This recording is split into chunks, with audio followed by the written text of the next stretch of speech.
14 na bagong pangalan at testigo ang isusumite ni Attorney Livito Baligod kay Senator Robin Padilla. Kaugnay pa rin ito ng korupsyon sa bilyong pisong flood control projects. Bukod pa ito sa 18 mga dating militar na nauna nang nagsalita sa pagdinig ng Senado. Dagdag pa ni Attorney Baligod, nakahanda ang mga ito kapag ipatatawag sila sa pagdinig upang isiwalat ang kanilang mga nalalaman.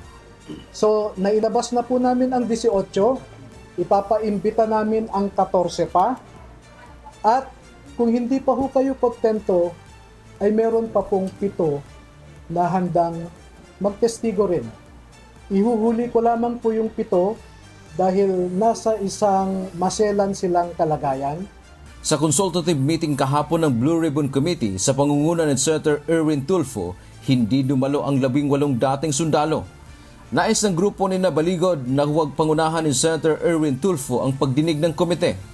Dahil isa si Tulfo sa inaakusahang tumanggap din umano ng mali-malitang pera mula sa flood control projects.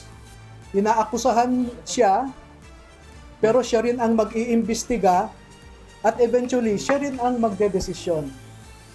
He is the accused or respondent, so to speak, but he is the investigator and the judge rolled into one.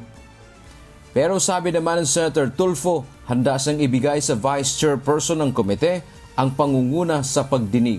Definitely mag-i-inhibit ako. Plano ko nga sana kaso mga meeting pa lang ito. Pag sa hearing proper, I will announce, I will inhibit, I will give the floor to the Vice Chair. Dante Amento, humahataw sa Balita Ngayon.